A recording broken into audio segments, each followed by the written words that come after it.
Welcome back to Otter Pop Culture. We are back with I'm back with another video, and now we're going to be starting with part two of Zayn's Icarus Falls album.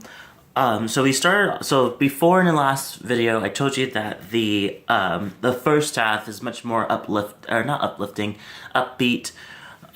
Still his moodiness, his dark moodiness beats and everything, but still they had more of a positive, inspirational kind of sound. Well, the flip side of this is the more darker side of his album.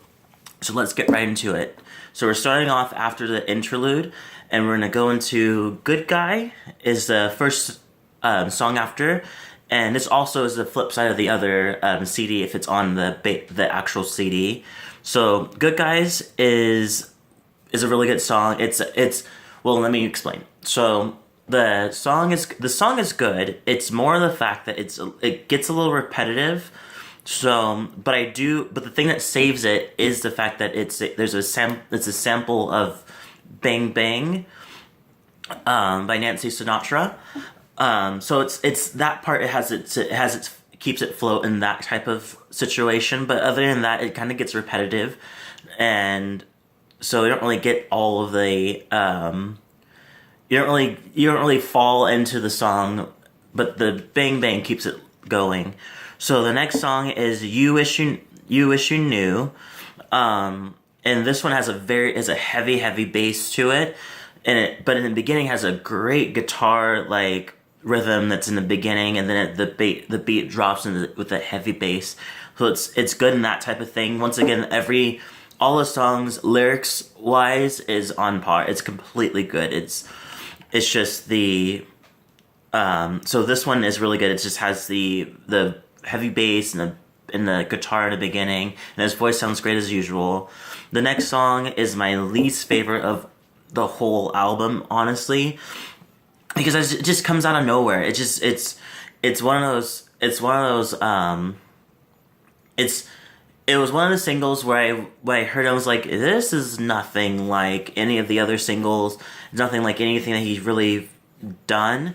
But I just assumed that he was doing like this was the first start of a song. So the song's called Sour Diesel, and it's obviously based off the marijuana strain. I didn't really care for it. I just thought it was boring. I thought it was alternative rock. It was just interesting, but it didn't fit into the whole. It didn't fit into the album. But I get the idea of it. I applaud him from the creativity of going for it. But I didn't really care for this song. Satisfaction is another one right after the other where I felt like it was just a snoozer. I felt like it was so. It just took its time, which I love his vocals, but it's just like it just wasn't really anything I was really grabbing onto. The next song is Scripted, which is, I love this song. I love his voice in it. The hook is very catchy, and the hook actually switches up the sound into more where it picks it up more, and it kind of has like a dreamy, floating kind of a sound to it. So it's one of the ones where it stands out enough, but not to where it's like it's the song, but it's a good one. And then Entertainer, which is, I like Entertainer. I think that I said before that Satisfaction was very slow and boring and stuff like that, but this one, it lightly does that, but the sound of it moves so well to it, and it matches the gloominess with the theme of the song. And so it's still one of my favorites off the album, especially on this side of the album. All of That is another song that's kind of meh, but I do applaud the sexy sound, the sexy beat that it has. Good Years, which was very controversial. Apparently, people thought it was like attacking One Direction, saying that, oh, you are not grateful for the years that you were there, because he talks about like, oh, I didn't waste my good years, which is honestly, I don't think that's the case. I think it's more the fact that I think a lot of there's a lot of restrictions that he had being in a band in general, being in a boy band in general, where they didn't really have much control over their songs. They didn't have much control over anything, and especially him, who didn't fit into that band type of world. He didn't have that. It wasn't something that he really.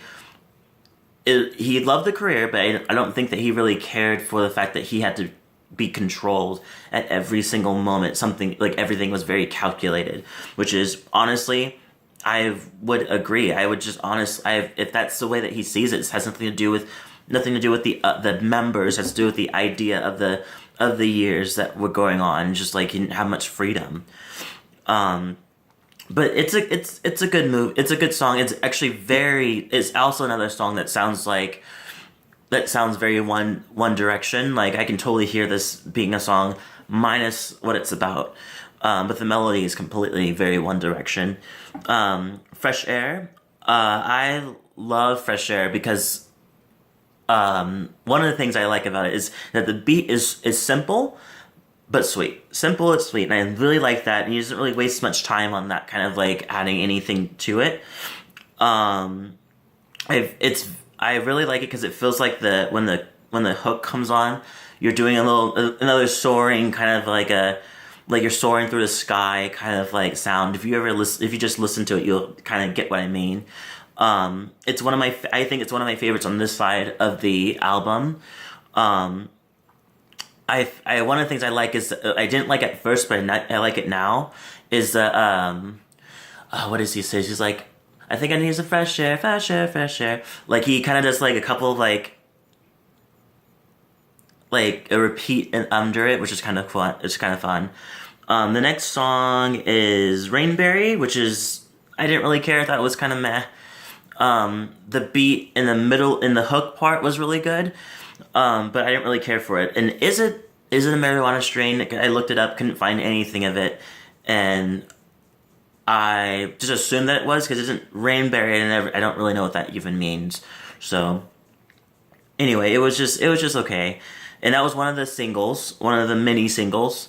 The next song is Insomnia, and I thought it sounded a lot like Rainberry, but I felt like it was what Rainberry should have sounded like. I feel like it was just like Rainberry was so dull with its beat, even though the beat was nice, but just like it wasn't enough to hold it together. Whereas Insomnia was that extra step that Rainberry needed to do to actually have me really really like it, and I feel like that's what Insomnia does. What else? And then finally, and then we have No Candles, No Lights, which is I have like a weird thing about, like I felt like it was a waste of a Nicki Minaj, like feature. I feel like it was one of those things where just like Nicki Minaj jumped on the album and it was just like, we could have had anybody else do it. Like I just felt like it was a waste of time to have her there. But I personally don't really care for Nicki Minaj's singing. I feel like she's much of a way better rapper than she is a singer, and I think that's all they kind of did with her in this, and mostly, and I just think that it wasn't really needed. But I do like the fact that when a beat picks up, it gives me a very voguey hook to it, and I like it, and I love. After the hook, it has a great, like a really, really cool breakdown, where they just kind of let the beat just ride on its own, and with the kind of slow breakdown, it's kind of reminding me like an old, like if you ever thought of like Slow Down a Song by Selena Gomez when you can let me go, and it kind of goes that like slow part, and that's pretty much what it does with a better like production, obviously. But I thought the sound was good. I didn't really care for the song entirely. Fingers, boring. Didn't really care for it either. Too Much was another single. So was Fingers, by the way, and so was No Candle, No Light. I felt like Too Much was real. I felt like I love the beat. If you ever listen to Timbaland songs, you know it's him. You know exactly. He has a very distinct beat, just like Pharrell, just like well, starting to be Calvin Harris right now. But you know, like just like you know when you know when you're hearing a Timbaland song because he has that beat, and he came into it. He had his own little. He put his own little he like sound to it. He sang into it, which is also was very nostalgic because you don't think the last time he ever like did something was a long time ago where he was like in the mainstream part of it. So I really liked it, and it's the last song off the album. So we finally made it to the end, but one thing I will add to it. It sounds very mixtapey.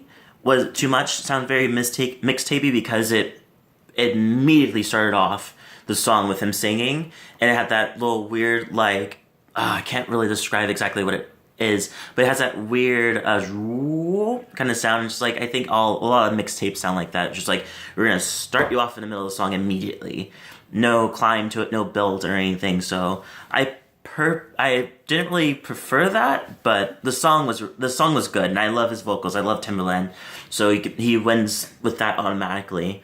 So that is it. We have finished the full album, the full 27 songs. Tell me in the comments what your songs are. Take your time. I know it's a lot of them. What were your least favorite? What were your favorite? Did you expect for this to be a long album? I know a lot of songs, a lot of music, a lot of artists are now kind of debating on do that kind of like longer songs, kind of sell out the album longer. But I didn't really care for Drake, but it's Zayn, and I really like Zayn, so it was something I was very down to pull through with. So that is it. So leave a comment below. Tell me what you like and what you don't like about this album. What are you excited about? Do you think there's going to be I wonder what music videos are going to come out of more music videos of this, since there's a lot of songs. So that's it, and I'll see you guys next video, and I hope everybody has a great holiday.